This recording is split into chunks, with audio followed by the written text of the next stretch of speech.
My faith helped me, not because I went to God and said, Lord, I want to give my life to you so that you get me to the NBA, but I just want to give my life to you because you're the truth and you died for me. My name is Matt Mooney, and this is the Journey to Mastery Spotlight.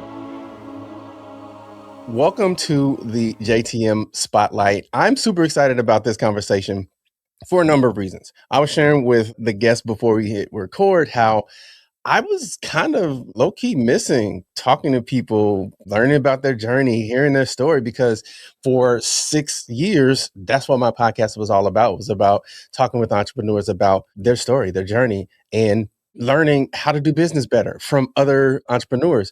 And a couple of years ago, decided to go solo with the show for a number of reasons that I will not bore you with on this podcast, but I started to miss talking to humans and hearing their stories and sharing them. So I decided, I know what I'll do. I'll do a spotlight series. That way I can talk to people when I want to. No pressure. I could select the right people at the right time.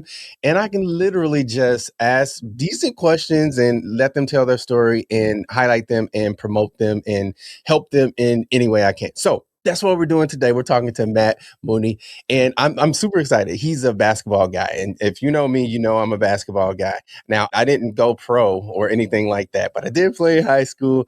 I like to think that I could have played junior college if I really, really wanted to, but that's just my ego and me being 20 plus years removed from high school, thinking that I could play better than I probably could. But Matt, I want to start with your journey. So you told me that you grew up near a town called Wakanda, Illinois. Let's start there. First of all, there's a town called Wakanda, Illinois. Yes, there is. That's where I grew up, and I'm about 10 minutes from there right now. But it's a real place, and that's where I'm from. Grew up there, was there most of my childhood, and then if you want, I can dive into more. But yes, it's a real place. Yeah, but it's not quite like the Wakanda that we all think of, right? It's a little bit different. Yeah, it's white people and a lot of Hispanic people, not a lot of black people. Got it. No vibranium. No, none of that. Okay, okay. So yeah, but talk a little bit about what was it like growing up in Wakanda, Illinois. Man, it was great. I'm blessed. I had two great parents. I had a good childhood. We had adversity, and I've had stuff in my life just like anybody. But I had a good childhood for the most part. I'm one of five. I got four siblings. Played a lot of sports. Fell in love with basketball at an early age, and just kind of went all in on that. And yeah, so that's what I've been doing. And unfortunately, for a lot of my life, I've kind of put my identity in the game. I'm starting to try to separate my identity from basketball. But it's Wakanda's a good place. It's for the most part, it's a safe place to grow up, and it's close enough to Chicago. There's great basketball in Chicago in the northwest suburbs. I used to grow up watching a lot of good players play in the Warren, Waukegan, North Chicago, that area, Mundelein. I guess most people have no idea what I'm talking about. But anyways, it's a basketball place, the Chicago area, and I fell in love with basketball. My dad was a big Michael Jordan guy, so that probably started it. Got it. So I have I don't forgot what it's called now. The Bulls released a series of their three-peat championship series. They call it there's a name for it. I don't remember, but I have the DVD set. Now, for those of you who are watching or listening to this that don't know what a DVD is, it's kind of like Netflix, but it comes on a little disc that you put inside of a thing and it plays. So I have that whole set. So, I was born in Chicago, but I grew up in Southern Illinois. So huge, huge, huge Bulls fan and growing up. Now, I'll have to tell you, Matt, I am now a Bucks fan because we've been in Wisconsin for 20 years now. And so I had to defect at some point. It just wasn't right that I was rooting for the Bulls when I'm right here by the Bucks. So hopefully you don't hold that against me. I don't hold that against you. That's all right. I'm actually not a fan of anybody anymore because having played in the NBA, it was like, all right, I can't really have a team that I like anymore. I'm on a team. Got it. It just now I just cheer for certain players I like or certain coaches, stuff like that. Got it. Let's spend some time talking about that journey a little bit because For most athletes, like I said before, I never had NBA dreams because I didn't grow enough. You know, I'm 5'11", and so for me to make it to the NBA was probably not likely. But that's not something that most people get the opportunity to do. What's that journey like? You know, making it and getting a job that only a handful of people in the entire world can say that they've done.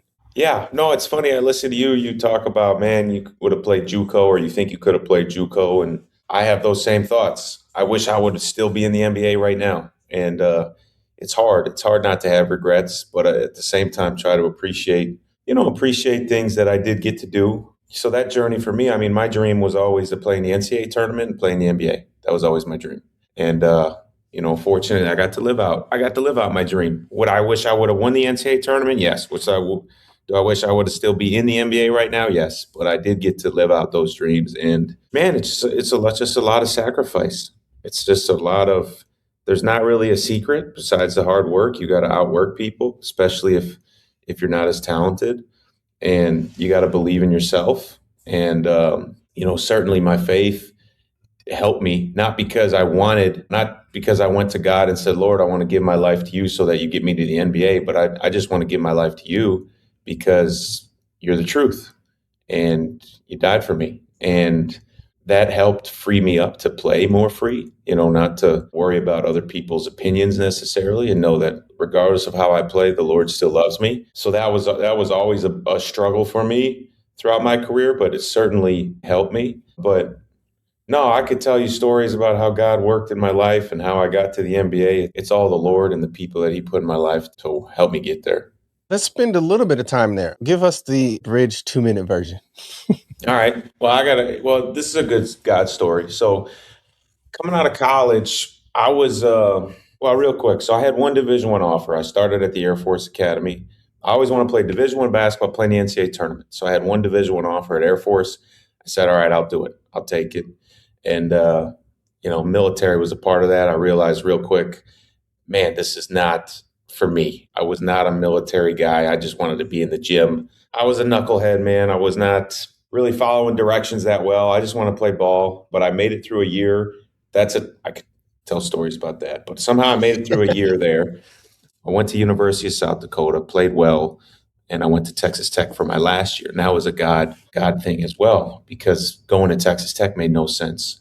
But we had a great year at Texas Tech, lost the national championship to Virginia, but getting that exposure got me an opportunity to work out for several NBA teams. So I worked out for 13 different NBA teams. I did work out for the Bulls.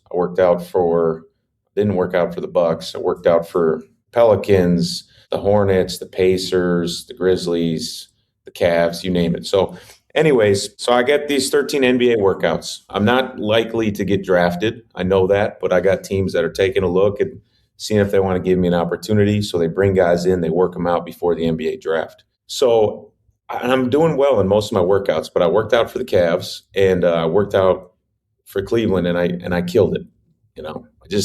I dominated. Now, at the time, my dad was living in Cleveland, so my parents were separated. My dad was living in Cleveland, and my dad was sick too at the time. He had cancer. But after the workout, my dad picked me up. We spent the day together before I flew to my next workout. And I told my dad at that time, I said, if anybody drafts me, it's going to be the Cavs. I said, I just had my best workout. So anyways, time goes on. I end up signing with the Grizzlies. I go to training camp with Memphis. Then I played in the G League for Memphis. And, I'm in Memphis one day and I get a call from my dad, and he had cancer. And I get a call from my dad, and he said, Matt, cancer's spreading. It's not looking good. And it was the kind of the lowest point I'd ever heard my dad. He was kind of my superhero. I don't know if you look up your dad in that way, but I just, really, love my dad. I never seen him really sad. I never seen my dad cry in my whole life. But cancer was spreading. So I just sat there outside. I was about to go to a game, and I just sat there and I was just like thinking about my dad passing away because things weren't good. So I'm sitting on the sidewalk, and 30 minutes later, I get a call from my agent, right? And I'm playing in Memphis at the time. I get a call from my agent. He said, Matt, this is what my agent said to me. He said, I'll never forget. I regret to inform you you're no longer with the Memphis Hustle. So this was his funny way of, and I'm like, what are you talking about? Regret? he's like, pack your bags, you're headed to Cleveland. They just signed you. And the Cavs, he's like, the Cavs just signed you. He's like, you got a 6 a.m. flight tomorrow. So 30 minutes after my dad called me, my dad's living in Cleveland. He tells me how terrible his cancer is getting. My agent calls me, says the Cavs assigned me.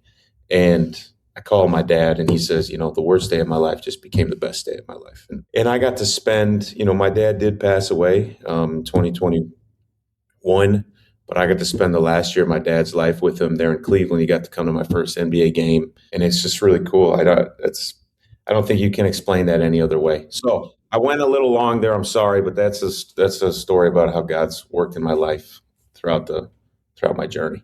No, that's good stuff because it's ironic how the peaks and the valleys oftentimes happen almost at the same time in life. And that's not unique to what you're sharing. I could say in my own life, I can think back to times where the best times happened during the worst times. And so talk a little bit about your faith and how God was faithful even in that transition, right? So you have this amazing thing that's happening, but then your dad getting sick. How do you lean on your faith in times like that? Yeah, great question. So one of my favorite songs is Highlands. I don't know if you know that one by Hillsong. When it's the lyrics are, "I will praise you in the valleys, and I will praise you on the mountain all the same." Mhm. And I think that's faith. It's John 16:33, where Jesus says, "In this life you will have trouble, but take heart, I've overcome the world." And it's not that we don't go through those tough times. Like I'm not a prosperity gospel guy where it's okay, Lord, I want you to bless me and I want to follow you if you bless me and for the blessings, this and that. It's like, no, you are good in the highs and the lows. And our hope is because of what you did on the cross and because we get to spend eternity with you, So that's John 16:33 and just verses like that. But it's just not a verse. It's just who he is. That sustains me. The hope of Christ that he went to the cross and that he already won, that sustains in the highs and the lows. Yeah, that's amazing. Now, you are working on some really cool things. I see it on your hoodie there. Talk a little bit about what you're working on and again, how people can learn more about what you're working on. Yeah. So I'm excited, man. I'm excited to share. My company name is Athletic. A lot of people say Athlete IQ, this and that. It's a little confusing, but it's Athletic. You can check us out at www.athletic.io. Replace the C with the Q, and that's our website.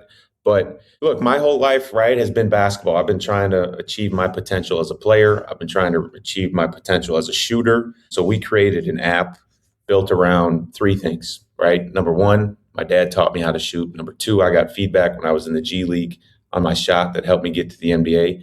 And number three, which I'm sure you can relate to, I spent countless hours shooting around by myself, imagining I was playing a game in my mind. So every basketball player has done that. We go outside, we shoot around by ourselves, and I think I'm playing for the Bulls, and I hit the game winner. And if you miss the game winner, you just go into overtime in your head, right? So our app takes those three things and allows players to one, learn how to shoot, two, improve. We use AI to help them improve their shot, and three, compete. So the competitive part is the part that's really taken off for us. In our app, you can actually simulate your imagination that I just talked about and play real basketball. So you would go into our app, you would pick a team you want to play for, pick your position, your skill level, right? And then our app will be set up at half court, watching you shoot, and through headphones or through a speaker system is going to prompt you to take certain shots, game like shots. You're going to take those shots. Camera on the phone is going to track if they're made or missed. And so it's going to add it to a scoreboard and simulate your opponent. There's going to be some possessions in between, give you a next shot, keep track of a whole game. You play a full season. You can play against other people in other locations. It's cool. I'm not sure if that makes sense, but it's really cool. And essentially that's what we're doing. That's cool. That's cool. That is cool. So is there a monthly subscription or is it a one-time purchase? Yep, monthly subscription. So currently we'll have a free version, which will be very limited, give people a little taste of the app. And then we'll have a monthly subscription of $15 a month and $25 a month based on, upgraded features and more analysis of your shot, but also the ability to play multiplayer in different modes on the game component. Hey, I might have to sign up for this to just go back to my hoop dream days. You have to, man. I mean, look, our target market is from 10 years old to 60 years old, you know? Got it. So Got you're in there somewhere. it. I'm in there. Cool, man. Well, I appreciate you stopping by the spotlight. Hopefully this was helpful for you as well. If people want to reach out to you, learn more about athletic, to learn more about to you, or just to say hi, how can they do that? Yeah, so we do have an Instagram account, athletic_IO. So again, that's athletic spelled the same, except you replace the C with a Q. You can email me, matt@athletic.io. You can find me on LinkedIn. You know, I may be a little hesitant to give my phone number out, but email's great, LinkedIn's great, Instagram, all that. Cool, man. Well, I appreciate your time. I appreciate you doing this, man, giving me this platform. Thank you. No worries. That's what we exist for. Hey, listen, if you know another entrepreneur that is like Matt Mooney, that is awesome, that's doing amazing things, that loves the Lord, send them our way. We're looking to highlight and spotlight faith-driven entrepreneurs that are doing amazing things. So thank you guys for your time and attention, and we'll talk with you next time. Oh yeah, oh yeah, can I get a oh yeah, can I get a